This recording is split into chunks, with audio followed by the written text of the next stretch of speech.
Jangan lihat raksasanya. Dalam ceritanya, mereka tidak pernah berhadapan dengan raksasa itu beneran. Kadang-kadang cara kita mikir terlalu berlebihan. Bahkan Kaleb pun tidak berhadapan dengan raksasa. Karena ada sebuah kitab Talmud mengatakan, ketika Kaleb masuk ke Hebron, raksasa melihat Kaleb lari ketakutan. Saya tidak tahu mereka melihat apa. Tapi Kaleb akhirnya masuk ke Hebron tanpa peperangan sedikit pun. Jangan lihat raksasa. Tantangan boleh sama, tapi cara melihat harus beda.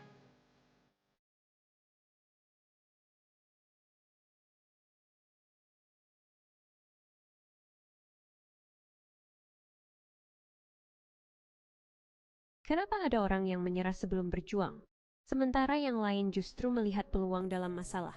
Ternyata bedanya bukan pada masalahnya, tapi pada cara mereka melihatnya.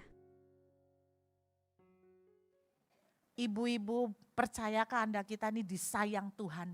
Disayangnya Tuhan itu bucin sama kita. Ayatnya mana burut kalau Tuhan itu bucin? Banyak. Salah satunya itu gini. Aku sekali-kali tidak akan meninggalkan kamu. Sekali-kali tidak akan biarkan kamu.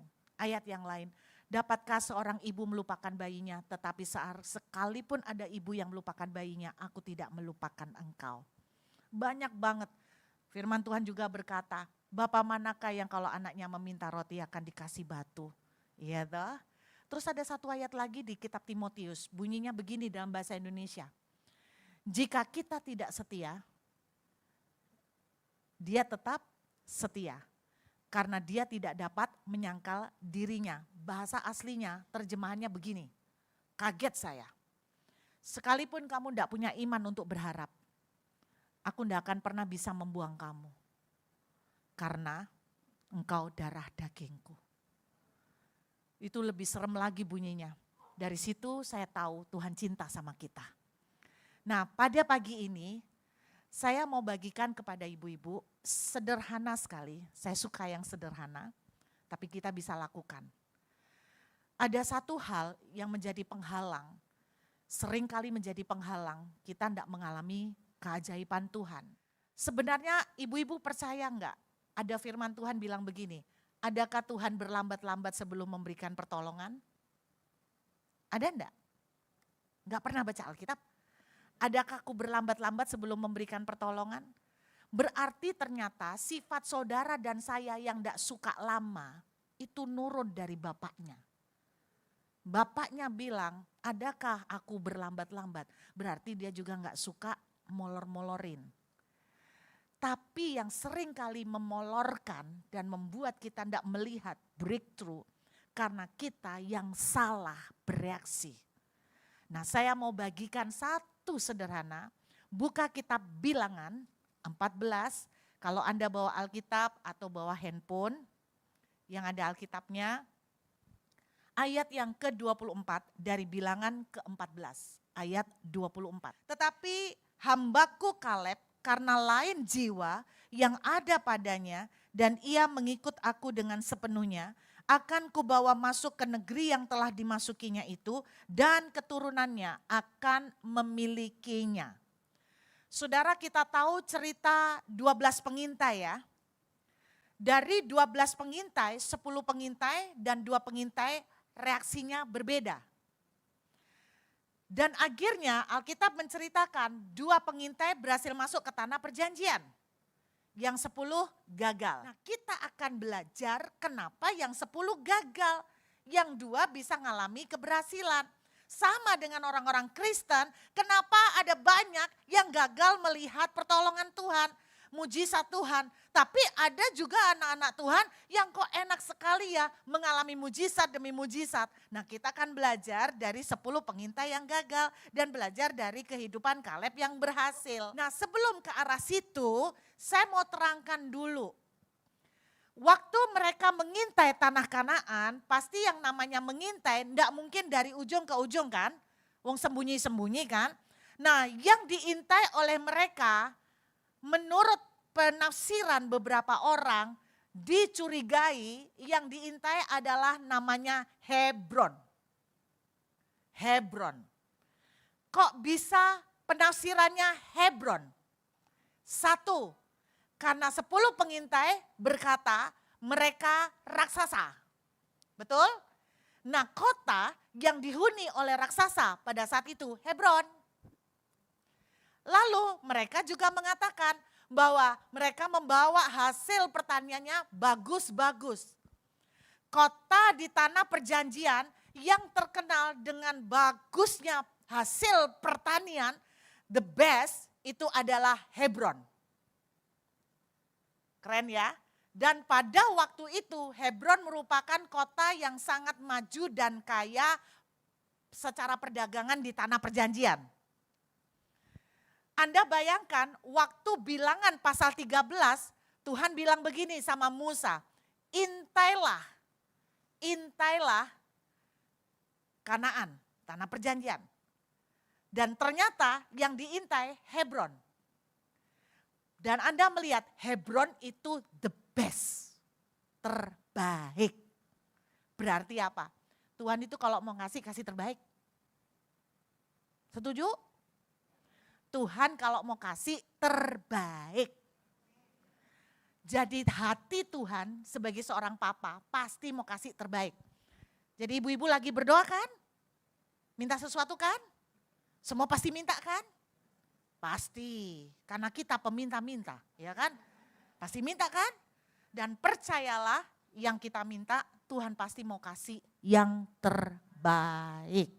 Amin saudara. Jadi kalau hari ini ibu-ibu sedang berdoa, percayalah hati Tuhan itu seorang papa. Dia pasti dari awal pengen kasih yang terbaik buat kita. Amin saudara. Nah, saya mau bagikan, ternyata yang dikasih sama Tuhan itu Hebron. Apalagi dilihat dari jarak lokasi, karena 10 pengintai dan 2 pengintai, 12 pengintai, waktu mengintai ke lokasi itu pasti kan terdekat. Dan mereka cuma beberapa hari, berarti terdekat. Dan terdekat dari lokasi mereka pada saat itu, mereka ada di namanya Padang Gurun Paran. Dan yang terdekat dari posisi mereka adalah kota Hebron. Jadi Tuhan kasih yang terbaik, tapi bukan cuma itu yang terbaik. Ibu-ibu ingat ceritanya Abraham pernah beli sebuah tempat untuk makam kuburan keluarganya. Ada yang tahu nama makamnya? Gua Mahpela. Ibu-ibu tahu di mana Gua Mahpela? Hebron. Mantap. Pikir-pikir bagaimana dia bisa kok milih ngincer itu. Ternyata saya baru tahu. Sekarang Hebron yang sekarang, ibu-ibu kalau ke Israel akan ketemu makamnya Abraham dan Sarah di situ.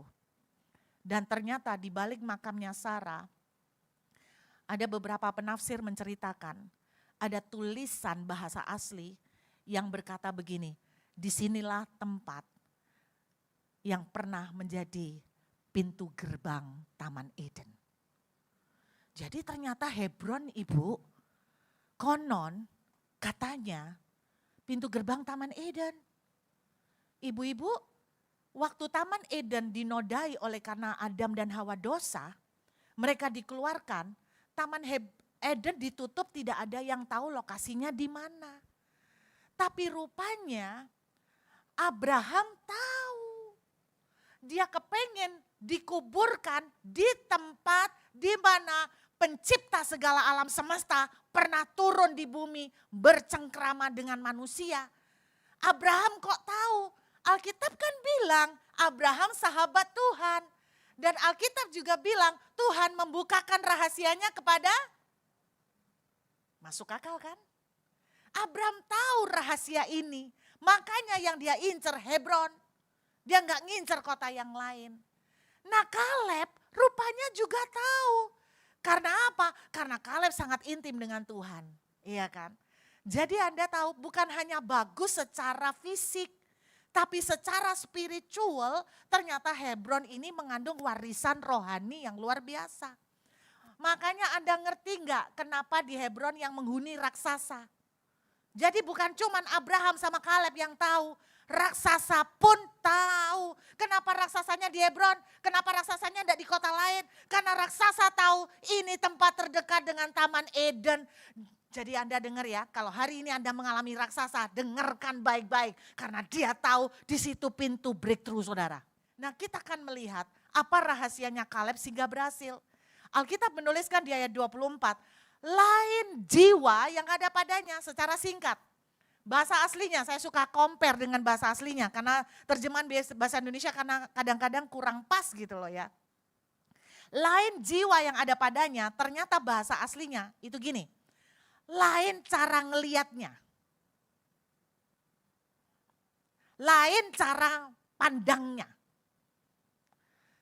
Kaleb lain cara pandangnya, lain cara ngelihatnya. Kalau kita buka bilangan 13, waktu di ayat pertama sama kedua Tuhan bilang begini, suruhlah beberapa orang mengintai. Bahasa lain mengintai apa? Melihat. Tuhan sediakan rumah, ibaratnya Tuhan tuh sediakan rumah. Kalau Anda orang tua sediain rumah, terus bapak atau ibu saudara bilang begini, nak papa beliin kamu rumah, coba lihaten. Nah jadi seperti itu, suruh ngeliat, oke?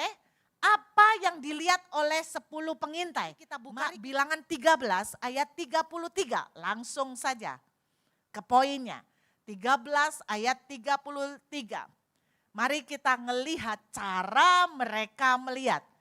Kelihatannya sepele. Firman Tuhan di dalam Injil Matius bilang begini, jika matamu sehat, teranglah seluruh tubuhmu. Jika apa yang kau lihat benar, maka seluruh hidupmu pun jadi benar. Istilahnya begitu. Kalau kita ngelihatnya salah, maka hasilnya juga salah. Jadi ternyata mata kita pegang peranan yang sangat vital. Kalau ibu-ibu salah ngelihat, hasilnya beda. Jadi mau diberkati Tuhan, biar siang ini kita melihat dengan benar. Karena Tuhan bilang Kaleb lihatnya lain caranya dibanding dengan yang lain. Mari kita lihat 10 orang pengintai apa yang mereka lihat. Firman Tuhan bilang, juga kami lihat di sana orang-orang raksasa. Orang enak yang berasal dari orang-orang raksasa. Berarti yang mereka lihat raksasa. Yang lihat raksasa bukan cuma 10 pengintai. Kaleb lihat enggak? Lihat. Yang saya maksud bukan melihat secara fisik. Melihat di dalam pikiran kita. Mereka melihat tantangan dan masalah raksasa. Besar. Kalau mereka melihat raksasa yang besar, demikian juga kekalahan yang akan kita alami. Kata orang Jawa, emak-emak zaman dulu. Kalau main layang-layang jangan ditarik terlalu kenceng. Kalau ditarik terlalu kenceng, makin putus. Di kitab Pengkhotbah juga ada. Lemparkan rotimu ke air, maka kamu akan mendapatkannya kembali setelah itu. Lemparkan roti. Roti dilempar ke air, apa yang terjadi? Ya nggak bisa dimakan, betul nggak? Kalau rotinya cuma satu suruh lempar ke air, sayang kan Bu? Tapi firman Tuhan di kitab Pengkhotbah ngajarin, lemparkan. Berarti apa? Lepasin, let go, ikhlasin, surrender. Maka kamu akan mendapatnya tidak lama setelah itu. Anda lihat, kalau Tuhan mau, gak ada yang bisa ngalangin. Jangan lihat raksasa. Kaleb sama sekali tidak menyebut kata raksasa. Dia cuma bilang, negeri yang kita lihat bagus. Dan kita akan mendudukinya. Apa yang Anda lihat? Apakah Anda bilang, memang bagi Tuhan tidak ada yang mustahil. Tapi suami saya terlalu keras. Gunung bisa pindah, tapi kayaknya suamiku susah pindahnya. Bahkan ketika seluruh surga turun tangan pun tidak akan berubah. Itu yang akan Anda terima. Hati-hati dengan melihat challenge yang ada di depan saudara. Yang kedua, apa yang mereka lihat? Kami lihat diri kami seperti belalang, dan demikian juga mereka itu maksudnya raksasanya ya. Dan demikian juga raksasa-raksasa itu terhadap kami. Saya mau tanya sama ibu-ibu. Sekarang nih banyak orang terkena sindrom belalang. Saya mau tanya, siapa yang pernah bilang bahwa mereka seperti belalang? Di cerita ini. Siapa? Tidak ada ya? Siapa? Mereka sendiri ya? Mereka bilang begini, demikian juga mereka terhadap kami. Berarti kan gini, demikian juga raksasa itu melihat kami seperti belalang. Saya mau tanya, mereka mengintai ketemu raksasa enggak? Lah kok mereka bisa mengambil kesimpulan, demikian juga mereka terhadap kami. Saya mau tanya, siapa yang ngomong begitu? Ketemu raksasanya aja juga enggak? Kok bisa-bisanya mereka ngomong, demikian juga raksasa-raksasa itu melihat kami seperti belalang. Loh, lu sudah kenalan sama raksasa? Lo udah ngobrol-ngobrol sama raksasa sampai raksasanya bilang, ih lu kayak belalang. Enggak kan? Berarti dua statement ini karangan siapa? Siapa yang ngomong mereka belalang? Diri sendiri kan? Siapa yang ngomong bahwa mereka seperti belalang dilihat oleh raksasa? Diri sendiri overthinking lagi, mereka enggak ngelihat raksasa, kok mereka bisa ngarang-ngarang. Kaleb umur 85, waktu mau menduduki Hebron, dia minta sama Yosua, berikan kepadaku Hebron. Jadi beneran orang yang masuk ke tanah Kanaan, Kaleb itu masuk ke Hebron. Jadi the best land yang dapat Kaleb. Kaleb umur 85, tapi apa kata-katanya? Aku memang 85, tapi aku seperti 40. Jangan pandang dirimu belalang. Saudara, engkau anaknya Tuhan. Disayang. Gini-gini ini disayang. Disayang, bahasanya Surabaya, disayang pol. Tuhan melihat hati. Jangan lihat belalang. Engkau disayang sama Tuhan. Ibu yakin gak ibu disayang Tuhan? Tapi saya banyak salah, Bu. Anda kalau mandang anak banyak salah tetap sayang enggak? Jangan lihat raksasanya. Dalam ceritanya, mereka enggak pernah berhadapan dengan raksasa itu beneran. Kadang-kadang cara kita mikir terlalu berlebihan. Bahkan Kaleb pun tidak berhadapan dengan raksasa. Karena ada sebuah kitab Talmud mengatakan, ketika Kaleb masuk ke Hebron, raksasa melihat Kaleb lari ketakutan. Saya tidak tahu mereka melihat apa. Tapi Kaleb akhirnya masuk ke Hebron tanpa peperangan sedikit pun. Jangan lihat raksasa. Tantangan boleh sama, tapi cara melihat harus beda. Jangan pandang dirimu kecil. Jangan pandang aku pensiun, aku enggak punya apa-apa. Aku habis. Berhenti. Siapa yang memvonis kamu habis? Siapa yang berani mengklaim kamu habis? Bahkan di cukup banyak kesempatan di Perth, saya enggak punya uang sama sekali. Saya enggak berpikir saya habis. Saya berpikir saya anaknya, dia enggak akan biarkan. Saudara, jangan buru-buru memvonis diri saudara sendiri seperti belalang. Engkau disayang sama Tuhan. Amin. Ingat, raksasa yang kamu hadapi mungkin terlihat besar, tapi itu hanya karena kamu belum menghitung penyertaan Tuhan dalam langkahmu. Jangan jadi belalang, jadilah pemenang. Apa raksasa yang sedang kamu hadapi hari ini?